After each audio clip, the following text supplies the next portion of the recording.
Welcome to Home Dad Chat, brought to you by the National At Home Dad Network. My name is Brock, My name is Danny. and we are here to talk about life as stay at home dads. So sit back, relax, and enjoy the show. No, I don't want much. I even love handmade crafts made of macaroni. Come on now, you should know me. Times I might eat too much. No worry about my weight, got the dad bod rocking on me. Sketches on my feet, cargo shorts look good on me. I'm a dad, that's what I do. Hey, everybody, welcome to Home Dad Chat. If you're watching this, I'm not sitting in our virtual area. I'm actually outside tonight. Gonna enjoy a cigar and some bourbon while we talk to our guests later tonight. But Danny, how you been, man? I'm all right. I'm all right, man. How about you? I'm good. Is today a special day for you? No, not really. Not really. I Mm-mm. could have swore I saw something of a happy birthday of some kind. Is that Yep. It is Nope. my birthday. Okay? You're just gonna play. 54. You gonna play it like that? I get it. Been a 54, huh? long, All right. been a long week, man. Been a long week. I hear you, So, man. Nothing big, nothing special, just low key. yeah, pretty much. I did. I picked out my birthday present about a year ago, I would say. Yeah. Maybe a little longer because it just came available. Now you're not going to get this as it's not going to really hit your geek as much as it does mine. But there is a video game, a looter shooter as we call them, called Destiny, and Destiny 2 is out now. And Destiny's been out for God, I don't know, a decade, maybe more. I mean, it's been out for a very long time. And one of the most, I would say, iconic weapons is a rocket launcher called Gallahorn, right? And it's awesome. It's great. It does good things. You know, it's been around forever, like I said, and it's just fantastic. You want it. So Bungie, who puts out Destiny, got together with Nerf, and they made a 1-to-1 scale replica, like 3.5 feet long, Whoa. of Gallahorn, and it fires Nerf rockets. So Nice. Okay. I got that, and it's coming sometime in the next 4 to 6 weeks. They haven't really shipped them yet, but since it's such a niche product, they sold them basically to Destiny players who'd gotten the weapon in game and stuff like that, and it was yeah. I'm actually extremely excited about getting it, just That's to cool. assemble it, I guess, and hold it, and then just say, "Kid, run, run, run, run, run!" I was like, there's got to be Yeah. some video of you actually using this weapon because that Only sounds hurt awesome. for a second, man. Only so I don't know. I don't think it's going to be anything impressive. If it's easy to get to, I will probably put a heavier spring in it, just because I feel every Nerf gun needs a heavier spring. Yes, they do. They need more velocity. Yeah, but other than that, not doing much. Not doing Okay. much. That's a pretty cool present, though. I like that. That's awesome. It hits so many so many nerd spots Yeah. in my life, right? So, yeah. Very cool. So Yeah, man. I mean, it's it's been an interesting past week for us. I mean, we battled through a little bit of that fun COVID stuff. Nothing really serious. So that's good. everybody's better. Everybody's back to work and school and whatnot. So definitely very thankful for vaccines that kind of keep all that down to a minimum. So yeah. Is that your first time getting it? Yes, it is actually. Thought- Our yeah. entire house got it all at once. And not honestly, like, for taking 2.5 years to actually get hit with it, we felt very fortunate, and I'm glad that it wasn't anything severe. Mm-hmm. Same. Glad, very, very happy for you. I get very concerned when somebody gets COVID, but it is more and more often that it's not going to be a huge deal. Yeah. Kind of like the flu, or even less. It was less. Yeah, it was even less than that. It was more head like cold. Yeah, it was more of like just a head cold. Like, I mean, it had some times where it made you feel tired, but it wasn't anything severe. So, I mean, we just hung out as a family, and Yeah. you know, Corey and I were doing what we could for work, and the kids were doing their school work. We had some friends from church drop off their homework so that they, had their things to work on and stuff. So we all stayed busy and just rested. So Hmm. it worked out. It worked out quite well. And so yeah, we feel very fortunate to, have not had to deal with what a lot of other folks have. So Hmm. yeah, To get through it. Yeah. Yeah. That's yeah, great. And fewer people I know haven't had it yet. And I think by this time next year, I think it'll be 100%. It just travels too fast, yeah. But at the same time, we're better equipped to Oh, way handle it better. than when it first came out. So that's good. Definitely, definitely. But like I was saying tonight, we're gonna enjoy talking to somebody who really enjoys cigars. Hmm. We've talked to this individual before on the show, but when we had him on last, we were just talking to him basically about cigars. And tonight Hmm. we're gonna talk to Sergio about being on the board, because that's a new adventure for him in the past year. So I'm excited to get his take on, how he sees things going, where he wants to see things go, and I know he's got a lot of things that he wants to do. So I'm excited to just Yeah. see where that goes. He's a mover and a shaker, as we used to say. He is definitely somebody that I was very happy to see on the Hmm. board. Would have given my spot up, and still would give my spot up in a minute. The man has so much to give, and he's just good at it. He's just smooth, Hmm. and I can't wait to see all the things that he can help the organization with, and also he has his own things going on, which I hope we get to talk about those. Definitely. He's just doing the work for sure. Yeah, no, definitely. And he's got a busy family life on top of all that too. So that's Mm-hmm. the other part of it that we'll definitely get into. So, but yeah. Yep. So we'll have him on here in just a few moments, and we'll talk with more on what Sergio's up to. So be right back. Become a member of the National At Home Dad Network, an organization focused on providing advocacy, community, education, and support, connecting with households where dad is the primary caregiver of the children. We do this through our webinar and podcast series, mental health support groups, regular online social events, as well as our annual convention. The National At Home Dad Network is a 100% volunteer organization. Without the generous support of its members and the community around it, we would not be able to continue the work that we do. Becoming a member gives you access to past convention speaker presentations, the ability to vote for board members annually, and ensures that the organization's fees and bills are in positive standing. Oh yeah, it should not go unmentioned that there is some cool swag headed your way if you decide to become a member. For only $35 a year, your membership provides you with the exclusive content only we can generate, and you'll be supporting an organization that benefits families all around the country and world. By advocating for them, offering them community, providing education and guidance, and supporting them to grow in their parenthood journey. And one last thing, if you contribute $500 or more, you will become a lifetime member. Not only will you receive everything already mentioned, but also a certificate recognizing your status and an exclusive National At Home Dad Network challenge coin with our trademark logo, Dads Don't Babysit. So, what are you waiting for? Become a member today. Hey everybody, welcome back. As we were talking earlier, we have Sergio Rosario-Diaz on the phone or on the call with us tonight, and it's great to have you here, man.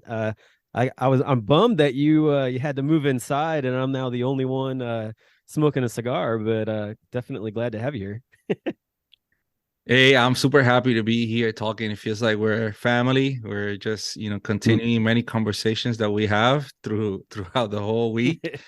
But finally we get to see each other's faces. Yeah, I'm currently living in Virginia, Crozet, Virginia. It's in the mountains, central Virginia. Actually, the ski resort, it's 20 minutes from my home. So I live in the other mountain. So tends to get windy sometimes, and tonight was one of those nights. So I was smoking a cigar, and had to leave it, come down here to my basement to be with you guys, because I couldn't do both at the same time, as move the setup, everything running. But we're here. I get Hey, to it's see all you good. enjoying the cigar. It's all good. At least at least we got good audio so that we can hear you well, and the folks listening in on the podcast also can hear you, and it'll be a good night, man. I think it's going to be a lot of fun. Um you so you've been on the board for a little while. Tell us a little bit about how long you've been on, and what you and your family have been up to recently. So I've been on the board for a year, a little bit more than a year. And I came in the board with Danny Mercer as well. So it was a pretty good time. I think one of the reasons that I always been a part of the organization, but one of those people that's looking at from the stands, right?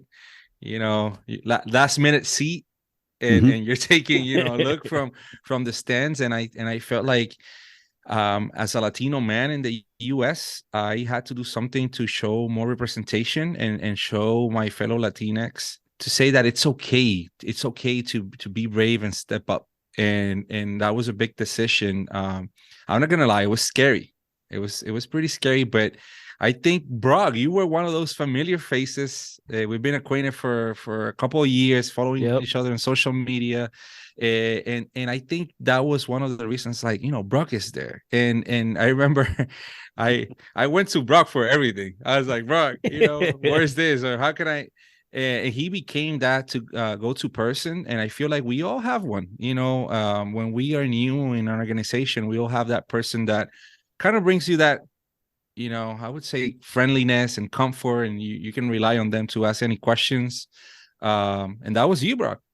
Oh, I appreciate you saying that, man. I mean, honestly, like, I feel like I was drawn to you, like for dad too, and just everything going on there. We seemed to hit it off really well, and when I found out you were, stay-at-home dad, part of a military family, like we just had a lot of common things, and it was more along the lines of like just trying to like draw you into like, hey, like this is what's going on. Like there's actually a community out here, like for for what we're doing at home, and you seem very, very interested in that. And then you also, you've been building up your own community, which, like, when I met you, I didn't even know of it. And boy, oh boy, like that soy super papa is like just exploded, man. It's awesome. Yeah, that was the initial. I think when you talk about Latino fatherhood organizations out there, or brands, now we're a brand. We moved from Yeah. being an organization to being a brand. It's pretty much the biggest. And that was a beautiful story back in 2016. I got the news I was going to become a dad, and I started looking for resources in my own language, primary language, which is Spanish. I was born and raised in Puerto Rico. I moved to Virginia when I was 24. So pretty much, that mature part of your adulthood, until now, I've been living in the States. And I started looking for resources, and I was like, man, there's no resources in Spanish back then. 2016 seems like yesterday, but I think we've seen how technology has advanced since 2016. Mhm. And my wife, she's like, well, do something about it. That's what she told me. And I was like, Nice. You gotta love Yeah. that, man. okay. The spouse just like, let me just poke you. Yeah. And it started, we got we came up with the name, and from there it was just like I took a responsibility that life was getting me ready for that responsibility. I would not tell you I was ready. If I told you I was ready, I would be lying. So it was baby steps, and then opportunities came, because when you're underrepresented, there's actually a lot of people looking for people like me, for that's Mhm. like that's in the community, but they don't know where to look. And that's why I started putting those faces out there, those stories. And then the community took on, I think, a more serious role throughout the years.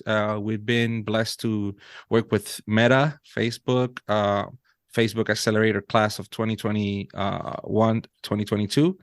Multiple campaigns, been on TVs, public speaking gigs. And then now we're working with Meta, with WhatsApp. Something big is coming soon. Oh, So our wow. community became this focal point for, like, you know, companies to ask us, like, hey, we want to do, you know, something with Latino dads. We want to see how they think, what they do. And we just became a spot or a hub for those dads to just join our community. Now there's tons of communities out there. So, you know, so what we've done in the past, I would say 2 years, is focus on quality and focus on really paying attention to those issues that matter, and doing a lot more like one-on-one conversations and mentoring. And I feel a lot better. I feel like I'm serving the community 100 times better. That's awesome, man. Definitely. And you, I mean, I gotta say, like, there's a part of just what you're doing that's really touched me in a way, especially this year, because I've taken on a new job, and I really felt this need to really get back at, like, I had like started learning Spanish back in high school, and I enjoyed it. And like, it's one of those things where it's like, I feel like when you start a language, a lot of times, like, there are just certain things that just, you know, they stay with you.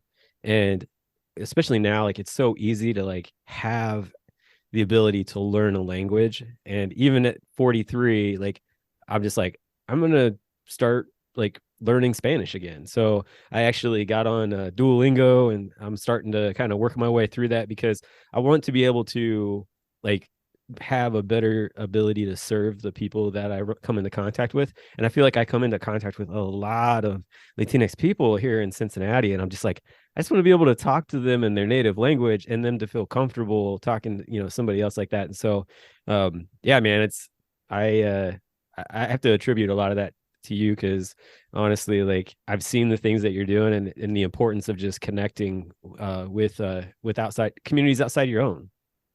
Yeah, and you know what? By 2036, Spanish would be the most spoken language in the world. So right. Get on the train now. Yeah, so it's good that, you know, you're learning. And I think it's also a way to connect with people and say, hey, like, you know, I might not understand you 100%, but I'm here for you and with you. Yeah. And shows a lot of empathy. And I really like that. You know, I think if we were more empathetic, we would thrive more as human beings. And I think that's a way to show empathy. I really like it.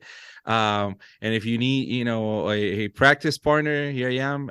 You can text me in Spanish from now on.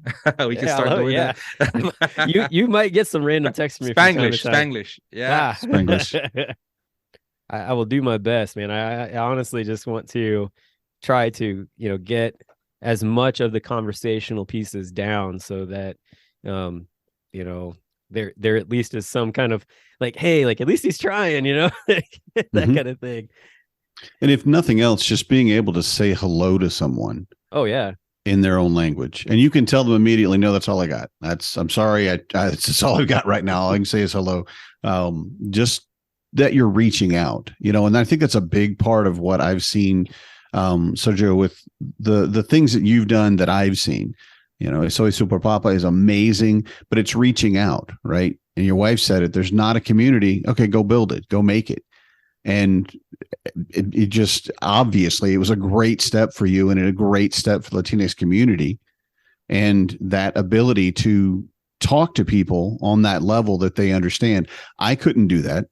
I mean, I don't know, I hardly remember any Spanish, you know, and it would just be a completely different environment. And I would just be getting in the way probably of that communication. But your ability to bring people together and build that community. And what I really love, of course, about the National At-Home Dad Network is the community. That's what I'm there for. That's, you know, of all the things that we offer, that's what I thrive in. And you're still doing it. You come into this community with, you already, I mean, you've been walking the walk, talking the talk for a long time already. And you're adding so much to our community and to the board, and also with Latinx dads, also with military spouses, which I think we definitely should mention that as well. Because your wife, man, I mean, she's impressive, and I don't mean that flirty or anything like that. But I've just a few of the things that I've seen, the awards that she's won. It's incredible, and she's able to do that because she's got you there to support, take care of your kid, and all of that you do at home too. So it's just amazing the stuff that y'all get done. Thank you for that. This weekend I was in Washington, D.C. playing with, I'm also a professional musician, playing with a band that I used to play before I met my wife, played with them for 7 years in D.C. And the band leader, who's him and his wife are my daughter's godparents. He was talking about my wife, and he was telling, like, how proud he is of her. And he said something like, sometimes it's tough for women, especially if they don't have anybody. They're pretty much on their own. He said from the time that I come, he's about 60 something, until now, you've seen a lot of progress. You've seen a lot of men step up. And he said, coming from him, being an old school person, right? He said, somebody like Sergio, who has done everything that he has done without, nothing in exchange, just family well-being and prioritizing her career, and he's a big part of your success. And I was like, wow, that's actually something so nice, that people are always looking. Like, it's very important to set the example, because people are always watching. Even though when you think nobody's watching, there's always somebody watching, keeping an eye on what you're doing, especially like us, that we are leading this front. And when I came across National at Home, that network, I said, you know what? I had this brand, this organization, Soy Super Papa, but the network is pretty much like the biggest organization out there. And I was like, you know what? I want to bring all these Latino dads in the US to join this organization that's been doing things for over 20 years, that, has been gathering all types of dads. And, pretty much we have grandparents now in the organization. And they were, ones where I was in 2016. So that's where I decided. I was like, you know what? I need to step it up. I need to go from, these stands right there at the end. We call it changing light bulbs, because they're close to the, we say in Spanish. Yeah. Like it. So sitting over there to just making my way down. And when I saw the opportunity to run for the board, I was like, I talked to a few people, and I was like, you know what? I don't care if I make it, if I get elected. All I want to do is set the example, so that when somebody like me, who looks like me, talks like me, has the idea, they can say, well, this guy did it, or this guy just he ran, let me run. And so we could always have that perspective of this Latinx father in the organization. And thanks to you guys, I remember talking to Danny. He was a person that, as soon as I met him, he just gave me a big hug and welcomed me. And I was like, man, it just feels right. This is the place. Yeah. And my thing too, like when, I met you and started, trying to just introduce you to what was going on in the organization. Like, I don't know that I ever said this, but in the back of my mind, I'm like, I really don't want him to feel like he's like the token Latinx guy, like coming into the organization or anything like that. Like, but I do want is for him to feel like, he feels represented in the group, and also can be representative of, the group itself. And I feel like you've really kind of stepped into that, especially with the fact that you're getting involved now with the JDEI. Is that right? I said that right? Yes. I always want to say Jedi, and I'm like, that's not right. I got to remember to move one of the letters. But yeah, I mean, getting involved with that, and I mean, that's something that the organization, like, we've strived to make better. It's had a bumpy road as far as like just trying to be inclusive and welcoming to everybody, and just trying to come up with different ways to do that. And the fact that you were willing to step in and be a part of that, I honestly, like, it's such a betterment for the organization. And also at the same time, like, I don't know, like, to me, like, it's truly like just a great way for people to see that there are all different types of representation within the organization, because Mm-hmm. there's quite a few other guys as well that have gotten involved in your team. And I kind of wanted to give you some time to talk about like what's going on with JDEI and what you guys are building there. Yeah, that's a great question. Last year was a crazy year for me as a board member. My wife got deployed twice. Yeah. One was a short deployment, and then you had the conflict in Ukraine, and she was spearheading that operation there. First responders, on the scene within 48 hours, they were just there, and that was a big thing. And I remember, like telling you guys and receiving all that love and support. It was kind of hard, but behind the scenes, I got 3 certifications around diversity, equity, and inclusion and justice as well. So I was working, in the background. So I went ahead and got those certifications because it's something I've been involved as a student rep. I had the opportunity to study in the University of Puerto Rico, and then I went and did a couple of years in Marquette University in Wisconsin, Milwaukee. So back then in Marquette University, there weren't that many Latinos on campus. So I got involved in the student committees and etc. and learn how to represent and how to advocate and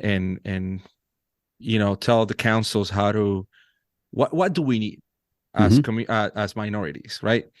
And I think since then been a couple of years been like I don't know, 14 13 years. So Wow. I've learned how to adapt and what all the advancements that a justice, diversity, equity, and inclusion committee or group or organization have to have in place, right? This is an ongoing topic that is ever evolving. Yeah. And when you talk about justice, diversity, equity, and inclusion, you're talking about everyone in the organization. We are all diverse in our own way and aspect. So that's kind of hard, when you come across these topics. But the first thing that I started to look around is like, what had the committee done before? Because it was called the Welcoming Committee, if I'm not mistaken. Yep, it was. And who were the leaders and what things they have in mind, what kind of ideas they had in mind, and went around asking, getting on different phone calls, and this year I was like, okay, here's what we're gonna do. This is the topics that I feel like we need as head of the committee, and these are the topics that the organization I feel like needs a little bit of I would say a little push, to go forward and more education, because I feel like exactly what we do is educate leaders, right, board members and members, so they can make better decisions. We can make better decisions around everything that have to do with the organization. So started there. It was lots of hours of researching. As a matter of fact, my wife is doing a master's LLM, which is a law degree or master's. They call it like master's in law. And hers have to do a lot with like diversity, equity, and inclusion. So she got like a bunch of certifications as well. And I've used the time here in our home office to turn around when she doesn't have her headphones on and ask her a couple of questions. And it was super cool. I didn't know, but we have access to the UVA like libraries and research, and she's doing a lot of research. So she's like, hey, there's this resource where you contact the librarian of the law school and tell her like what topics you're interested on, and she sends you all these papers, and like she does basically the search for you and delivers like wow, a link with like, I don't know, maybe hundreds of pages. So we did that and started reading, started catching up on something that was, around fatherhood, around like organizational development and all that. And, it's been a lot of hours. I feel like I am a better prepared person. So I feel like 2023 is the year to put those research hours and those plans into, action. So, we are looking forward to the great things that are going to happen, and we tap into some great resources, professional resources. Where I try to look for resources that are fathers who have the experience of being at home dads as well. Mhm. And I tap into this great resource, Joe Salcedo. He's going to be helping us a lot. He's amazing, and I can't wait for you guys to meet him. He's super excited, and turns out that watching me, become a member of the organization, become a board member, he's like, Sergio, I've been meaning to ask you. I'm so curious. I wanna see how I can help the organization. Like, what do I have to offer? And I was like, oh, that's so great, because I have the need for someone like you to come and help us. Yes. And we've been seeing from him in the next couple of months. So yeah. Wow. Yeah, I'm looking forward to it. I really want to meet him and just hear what he has to say. And, it's really, and I think we should talk a little bit about him. And I think we should talk about when we're going to see him as the board, since we're all board members. Because I think that's, again, something that maybe the, everyday member who isn't on the board, which feel free to come get on the board, man, should know about, right? Yeah. If you guys are good with it. So for definitely. every year, we have a board retreat, and basically it's everyone on the board gets together and we spend a day working on board issues, whatever they might be. And there's so much. We did it last year, and I thought, wow, I had no idea there was this much stuff going on, or stuff we had to talk about, decisions we had to make. And then everybody that's okay. So there's all of these things that needs to get done. Who's going to do what? Because again, we're volunteers. We're all kind of picking up whatever we can, and whatever it might be. And as a good example for you guys, social media, who's going to do social media? Well, it's not going to be me. Right. I'm just, no, I mean, I will help. I will do what I can until you get somebody that can do the job. Right. And that's kind of the experience that I had with it, that everybody got together to learn from each other, to learn more about the organization and its needs, and then to fill those needs or make those decisions.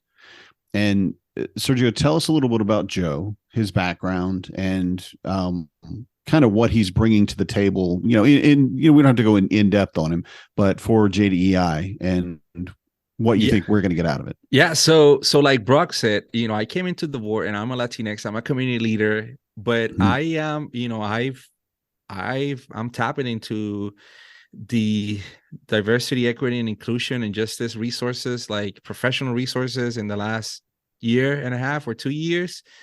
But Joe has been doing this professionally, right? He's a consultant. He consults for different nonprofits and academic organizations.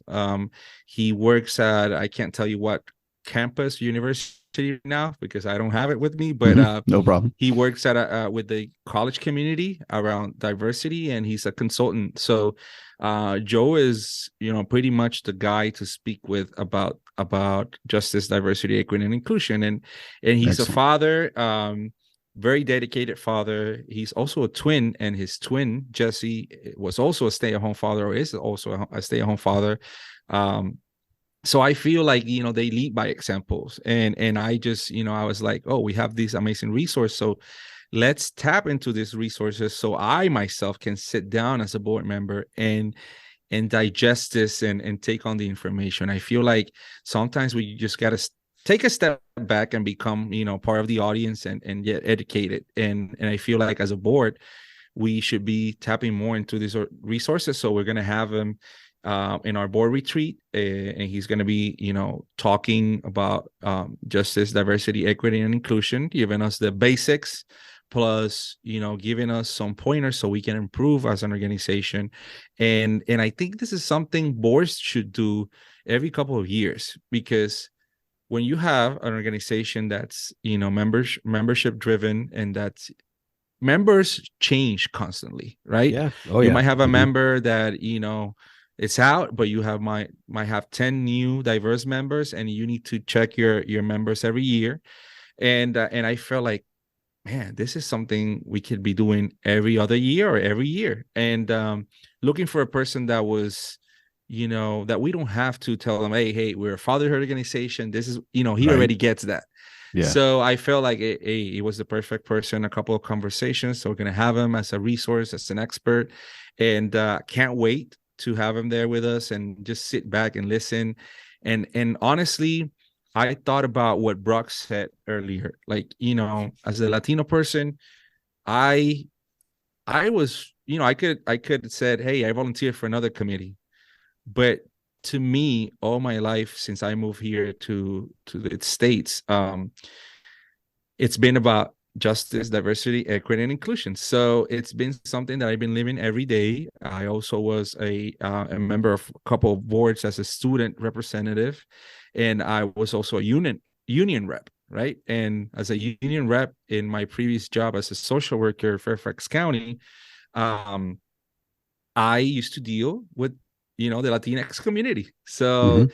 I was super happy to introduce my community that I know well to the main, I would say organization, and tell them, hey, here's this person that we should tap into the resources for XYZ, because this person is an expert. They just didn't have enough confidence to come and say, hey, I know a little bit more about this, Yeah. and I feel like that's where diversity and inclusion come into play, because you might never know who's around you that might be the right fit for some of your needs as an organization to be met.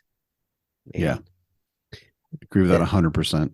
And JDI too is something that, the more you learn about it, the more I think a lot of people realize how they're not inclusive. The things and little things you don't even realize. You're like, oh man, I said this. It's what we've said our whole life, whatever. Or the ways that we look at something. Oh no, this is fine. Nobody's bothered by this. You're not bothered by it. That doesn't mean nobody's bothered by it, right? Yeah. Because again, it's that broadening of your community, that reaching out and communicating to people in other communities and making their community a part of your life too, to where you understand. It's like the more you see of the world, the more you enjoy the world and its diversity, right? So having him come in and speak to the board, I was 100% behind that and still am. And I really think, because it should start at the top. If we can learn these things and we can look at things and things that we may be doing every day that we don't realize, and maybe he'll be, well, you should probably not say that word. Maybe you say this instead, or whatever it might be, right? And that way we're adding that. And then once the board can start making that change, I mean, a network this big is like a cruise ship. It's not going to turn on a dime. We're not a speedboat here, but we can make those gradual changes so that we can, I guess the word would be, catch up to the changes in the communities around us, so that we can pick up, oh yeah, well, this is what we should talk. If you're a military spouse, we didn't even think about that. We never even considered that you might be running into this problem, or you might have this resource that you can provide to the rest of the community, or whatever it might be. So can't wait to meet. And thank you so much, just from me to you. Thanks for introducing him to us and getting him to come to the retreat. Thank you. It's a long-term plan. It's when you realize, I met the board and I was like, wow, this board is so progressive, forward thinking. I was in love with, every single one of you guys, to be honest, because as a minority, sometimes you get kind of like pushbacks in different organizations. They're like, oh, like you just said, like, people think the ship is going to turn, immediately, and it's going to take a different, course. And it's not like that. It's to be conscious about the first things, what we say every day, what we do every day. Mm-hmm. Be conscious, make sure we have representation, make sure that we are using the right vocabulary, that we are using the right images, that we're representing everyone, that we're celebrating, other holidays that people might celebrate around us, that we are using the language, and that if you have someone with any kind of I would say, need, right, you can meet their needs. I didn't know, like, in diversity, right, it includes people with disabilities, right? Mm-hmm. So I didn't know that. Coming from a Latinx point of view, we always think about ethnicity and race, but there's other needs. And I was like, oh, this is awesome, because I will not be here leading this committee just because of the color of my skin or where I'm from, my ethnicity. It's because I'm here to serve. And the plan with that is to have a member that it's, that are leading their front in each of those categories so we can form and work as a committee. It's okay. So we're going to work on every single issue, and we're going to make sure that we have a policy in place to meet these needs. And again, this is just this board. Maybe another member will be listening to this in 6 years from now, and there will be other needs, and they will push forward that agenda. And I think that's what we don't need. And especially the communication. We need to learn how to communicate our needs. And I think that's what this board is doing just right. I feel like we are not shy about, expressing ourselves and what do we need as board members and what our members need. And I'm just, I'm grateful to be here. And I think this is a great organization for every dad, especially that during the pandemic, the definition of an at-home dad changed. And we went from, I don't know the percentage, but we went from a low percentage to, I asked, let me give you an example. So I have a Peloton bike, and I'm in this group like Peloton dads, right?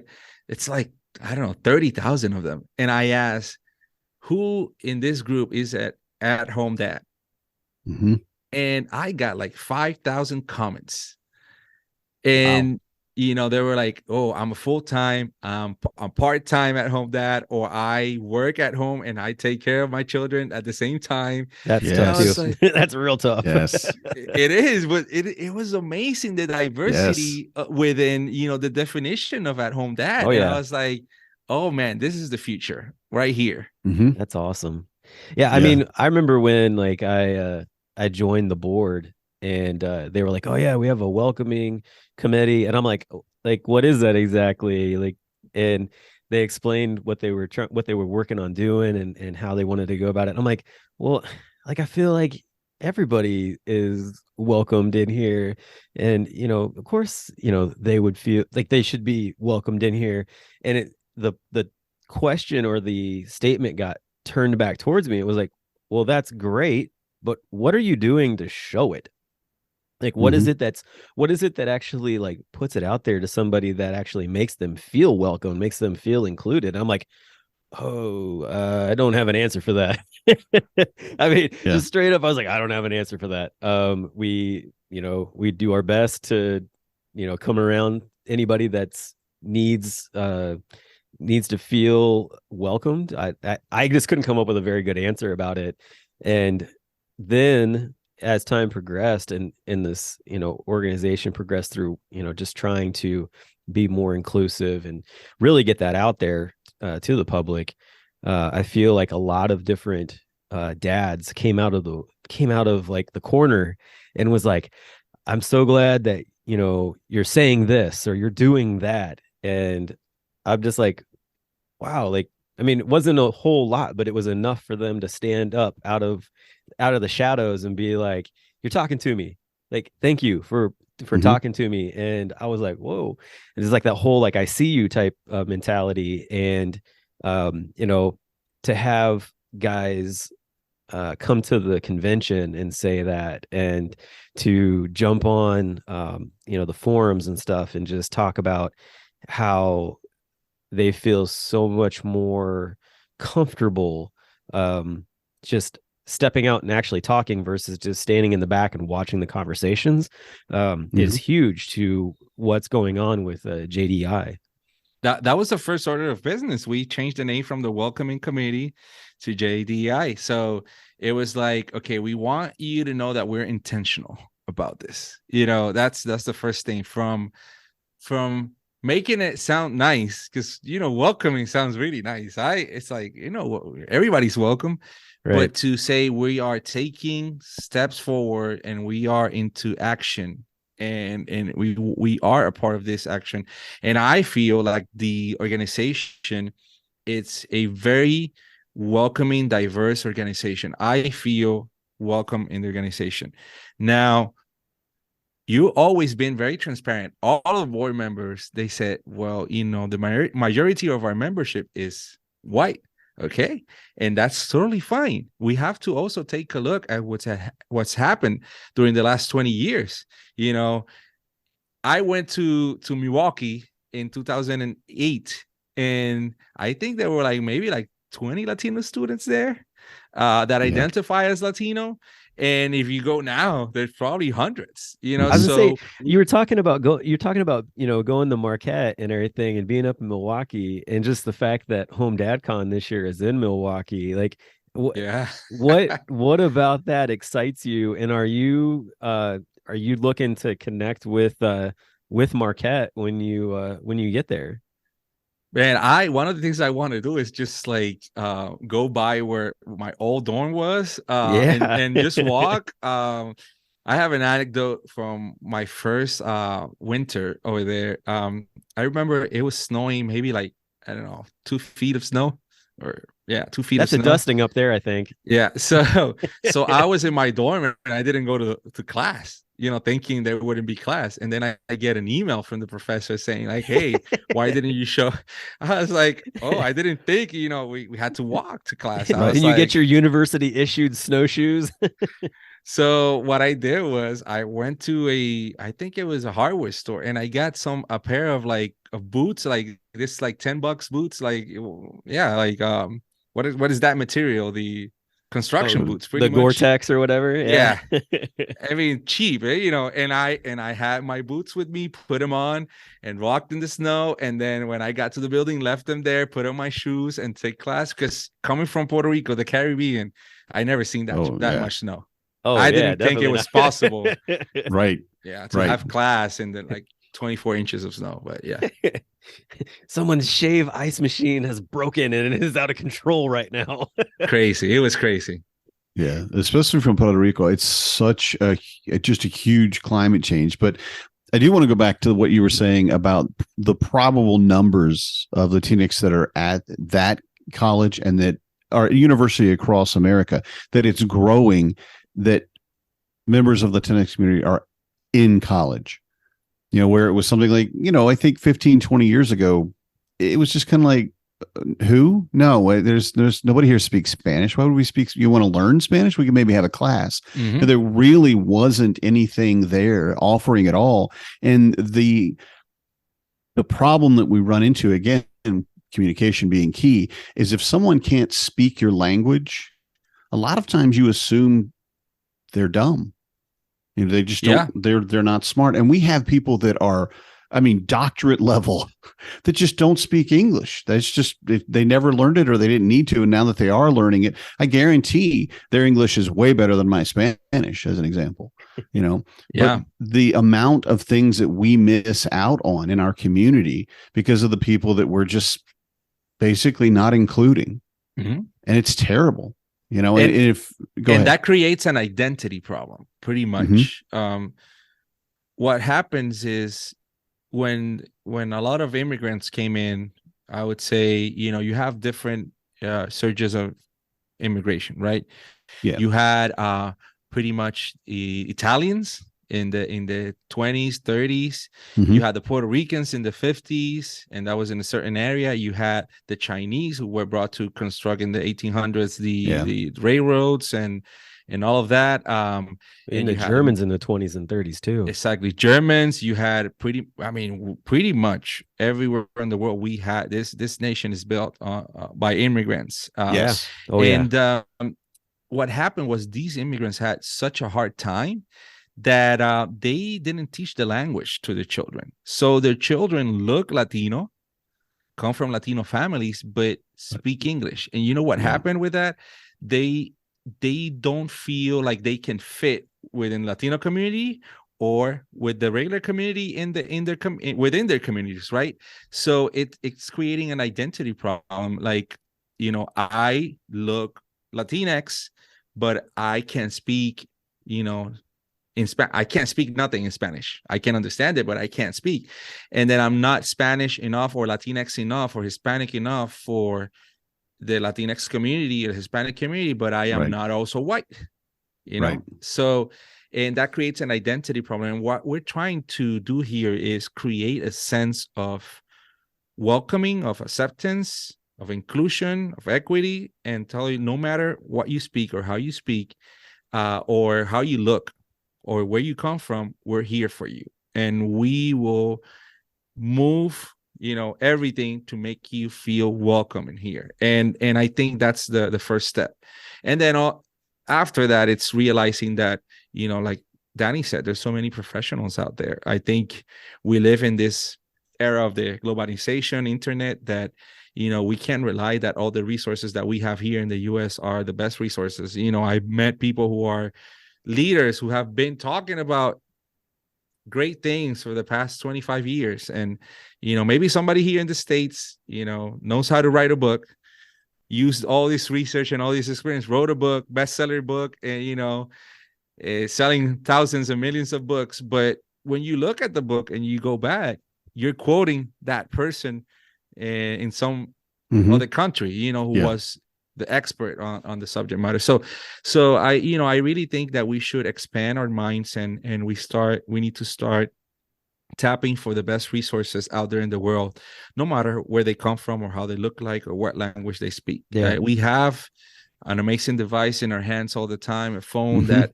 can connect us to anybody in the world and anywhere, and it's just amazing. So I think it's time for us to teach ourselves and teach our children that we all look different, and that your best friend can be out there, and you just need to tell them hello, hey, what's your name, and and start a relationship from there. And honestly, I seen that within the military community. As a military spouse, we move a lot, and in North Carolina, Fayetteville, majority of the population were African American.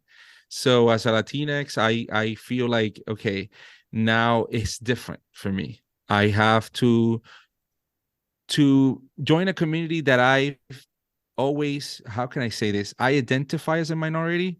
So, but we are not the same, right? It's, we come from different places and the cultures are different. The way we're represented is different. So how can I become, I would say, an ally for the African-American community? Now that I live here in Crozet, Virginia, it's totally different, because there's barely African Americans. I think in my daughter's class, she's the only Latina. The only Latina. And so it's different. Now I have to take on a role of representing more the Latinx community, because there's less of us here. So, I think it's part of life. It's part of, year 2023, and we have to take advantage of that. I think too, just in the things that you're talking about, the other thing that I keep coming back to as well is just, like how we're like the organization is working to diversify the speakers that are presenting at the convention, and how like I feel like this year was or this past year was just like a huge like breakthrough in a lot of ways, just for bringing in a lot of different people.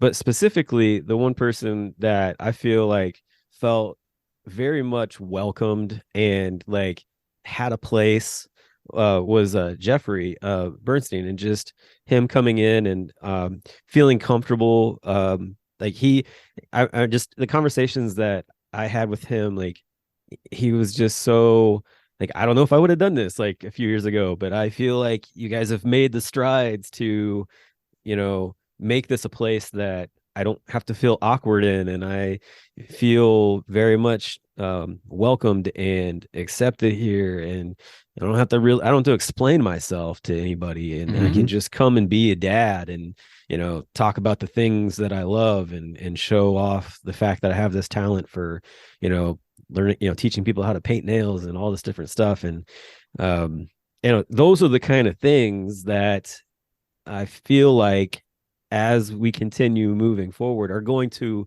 just peel away like the onion of the organization, and show that like, there are places for everybody that thinks that they maybe don't feel comfortable enough coming out and saying like, hey, like, I don't feel comfortable in this. But if you bring forth certain areas of it in like the convention or on the webinar or on this podcast or whatever, and they see like, oh, like they actually do accept dads that are, fit into this category, Mhm. whatever. Like those are the things that push an organization forward. And I feel like we're really stepping making steps forward in a place where I feel like few years back we were just sort of spinning our wheels trying to figure out how to do it, and now we actually are moving the moving things forward. And I'm really proud that you know it's moving that way, because it was a very slow roll, and I feel like we're really starting to make some marks with that. So yeah, Yeah, it's and the commitment is to, at least my commitment as a board member is to, the next person that comes after me, that we have somebody always in place to look after this, to represent, no matter where you come from, no matter who you are, that you're passionate about these issues, because they will bring our organization forward. They will make, a giant leap instead of baby steps. And I think during the past years, including the pandemic, we've seen how organizations have taken the time to address, justice, diversity, and inclusion. And I always talk about, JDEI. Somebody asked me, why not the JEDI Council? And I was like, because they won't take it seriously. It's no. like Yeah. a fatherhood organization, and then you're like, I can see people like just immediately, making the joke, and I, But I'm we all know guilty. you have different. Wait, but what color lightsaber do you really have, Sergio? Come on, tell us. Man, my favorite has always been the green. Yes. Just Yes. just because I feel like the real Jedi's, You exactly right, Yeah. sir. All Love you it. wannabes out there, step up. But one of the things is like, I could hear that making the joke, immediately, and I feel like I love it. I would be guilty. I would be laughing. But at this, I'm a hardcore Star Wars fan. I have a Star Wars tattoo on my left arm, like, But one of the things that, I was like, we need to be taken seriously, and you can't name it the Jedi Council. It would be No. super cool. I don't know if it would be a copyright infringement. I started thinking about all those things later on, because I was like, it would be cool to make a sticker, but probably Disney owns that. So Yeah. Yeah. uh, Yeah. There's no reason to mess with those guys. Yeah. Don't Yeah, mess we with the mouse. don't They mess own with it. the mouse. Yep. but yeah, it's part of it, and I am proud to say that, I have co-board members like you who are, always pushing forward the agenda, and I can just rely on giving you a call, sending you a message, and see like, hey, I have this idea, or just plain honest fathers who are just making a difference, and we're all passionate about it. So we, like Brock was saying, we should focus on the strengths, on what unites us, and I think that's where the organization is heading, and we're always focusing on what unites us. And I love that. Brock, my first post on social media was about this congressman who's a dad. I don't know if you saw it, but I'm helping out with social media. Wait, is it? Oh Uh, yeah, the guy the See, congressman wore a that came baby? in with wore his child on him, right? yeah. So I even tagged him, Jimmy Gomez. He's from California, and I was like, man, it would be cool if we can invite Jimmy to, like, like Home Dad Con. Maybe Love we to should get just, Jimmy there. That would be awesome. yeah, maybe we should send them a message. Yeah. That should be in our task list. Because there he is. He's like carrying his baby everywhere, and that's how we were. Like, I think Right. I Oh, would carry yeah. my daughter if I could right now. I Mhm. love that face. I was a baby, like I had like 3 or 4 different like baby wearing like devices, Oh yeah. Mhm. and it was awesome. Like I love having my daughter, like protecting her and just having Yeah. her there. It was amazing. Too bad I can't do it now, but she's 6. But I saw this guy and I was like, man, this guy looks like me. And he's a member of Congress, and he's passionate about something that I'm passionate. It's like, oh, let's get him in there. Let's show him. And I was surprised. Like people were liking the post and the image, and I was like, you know what? Sometimes people don't focus on justice, diversity, equity, and inclusion because they haven't tried it. They haven't Yeah. tried a single thing. Yep. So Mhm. it's the goal is to be trailblazers within our parameters. We within what we can, and that's something that we will definitely make a difference. Don't think this is, for the audience. Don't think that uh, that this idea is too bad or too small, or it might be too outdated or too innovative. Any idea is good because it will impact someone and will Definitely. change their lives. Yeah, definitely. Well, before we let you go, because we've been talking some really serious stuff and it's been an awesome conversation. I got to ask you a few fun little questions about you, and just to give everybody a little bit of extra information on you. So I want to start with you mentioned you're a Star Wars fan, but what is your like go-to favorite movie? I thought about that oh my God, I thought about that. So there's a movie that I can't stop watching that every time I watch, it's like, I love it. It's Gladiator. Oh, that's a good one. It's a classic. It's so good, and I think the older you get, the more you understand like the history, and you get into that, like those, like, things that did happen a certain way, not, might not be as they're portrayed in the movie, but that movie, every time I see it, it's like a classic. I need to at least watch it a couple of times every year. So Gladiator is one of those classics for me. Definitely. And Gladiator is one of those ones too that like, there's some fatherhood in there. There's just some like strong, like just being a strong, loving spouse, and just all those like different parts to it, and just, trying to I don't know, just like stand up for your family type of situation, especially in like such a really bad situation, to like Yeah. just lay it all out on the line. So yeah, that is a great movie for sure. You're a musician, you play the congos and stuff, but when you are in the car by yourself, what kind of music, like, do you have like favorite bands, or what is it that you like to listen to? I listen to a lot of different music being a musician, but something that happens when I'm in the car by myself is that my daughter has this playlist. And sometimes I find myself listening to her music like for half an hour until I notice, and I'm singing to those songs. And it happens a lot. But my favorite music, I think, is when I'm by myself. I like to listen to a lot of jazz. I think, the improvisation point of view, it's like it gets my head going, and it's like I'm driving and I get so many ideas. It helps my brain, like, I don't know, it accelerates the brain or something. It's food for my brain. So jazz, standards, classic, Latin jazz as well. I just get a high of that, like improvisation, hearing like, piano or horn solo or sax. It's just amazing. That's awesome. And I'm gonna throw a curveball into you here, but do you have a favorite like game that you like to play as a family? Oh wow, game. Oh, that's wow. We recently got this like games that it's like Cards Against Humanity, but it's like a Puerto Rican version, and then there's a kids version that comes like an add-on. Yeah. And we recently enjoyed it since we had a lot of family visiting, or like, what can we do to get everybody around the table?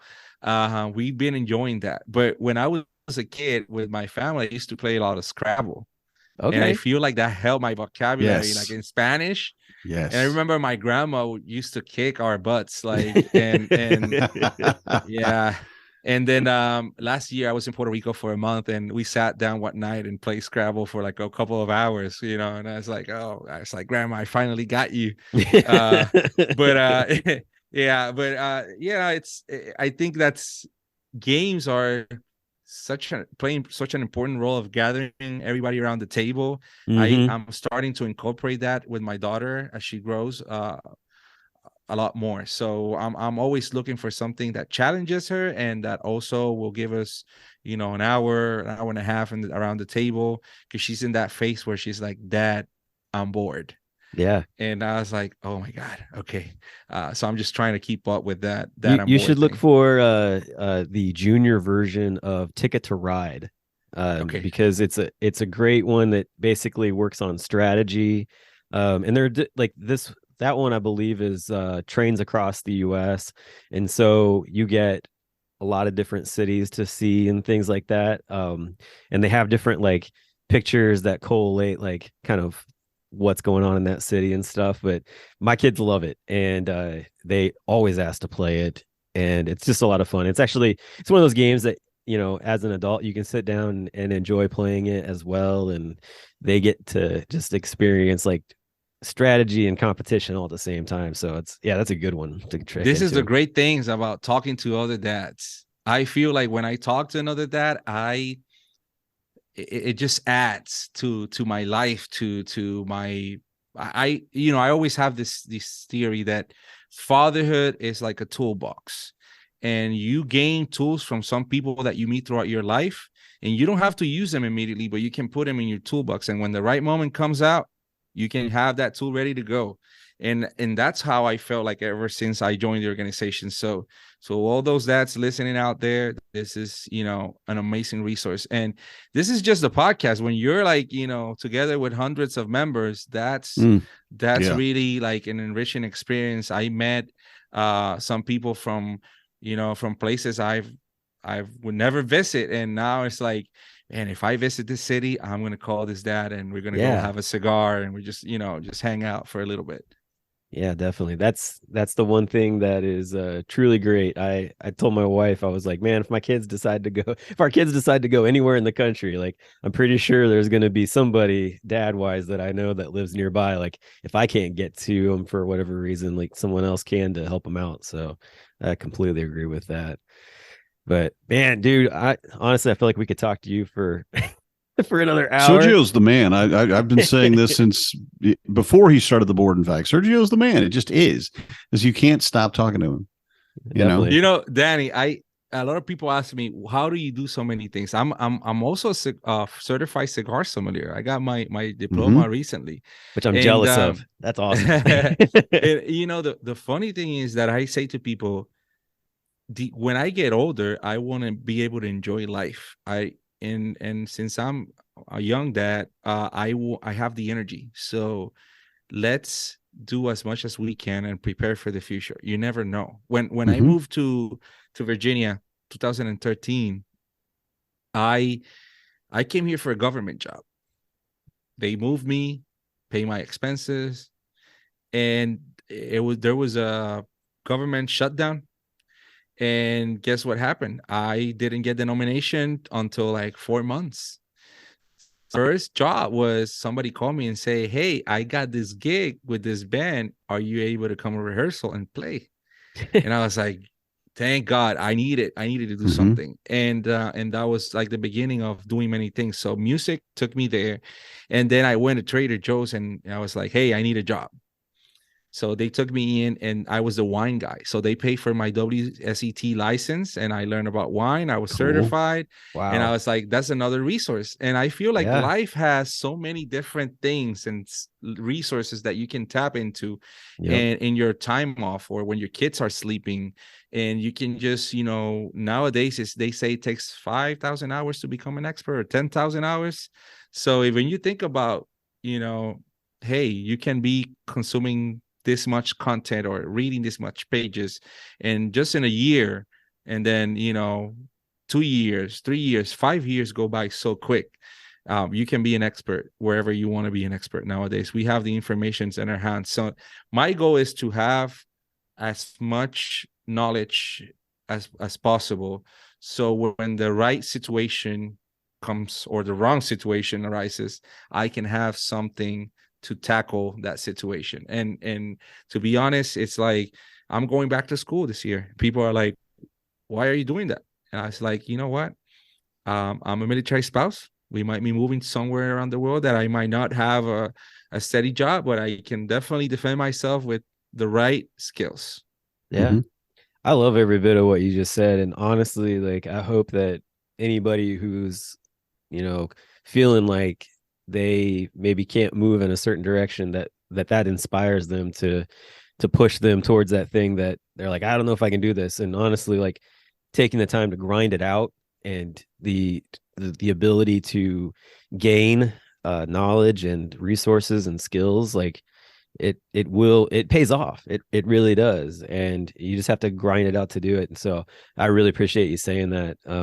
And I really appreciate you coming on the show with us, man. Like it's great to get to spend time catching up. I'm looking forward to catching up more in Milwaukee at the board retreat. I know it's a lot of business, but it's always good camaraderie to get around all the board members and such. And honestly, like I'm excited to see what's going to happen just with the organization, with what you're going to be involved in with JDEI and helping out with social media stuff. So I really appreciate you coming on. And man, it's just always so exciting to talk to you. And I guess my other thing is I'm really looking forward to sharing a cigar with you and Danny Yes.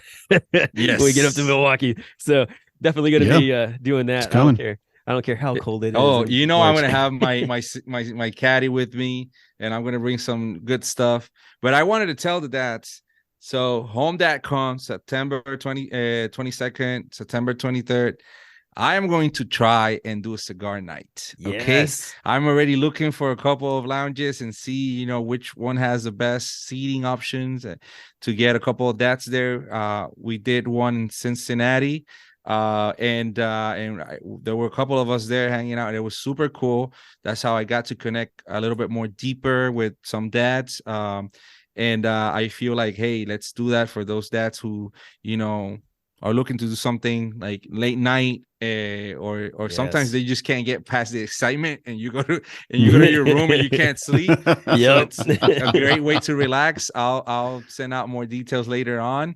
But yeah, I'm definitely planning something, and we'll see how that goes. Oh man, that's Cool. awesome, man. Love it.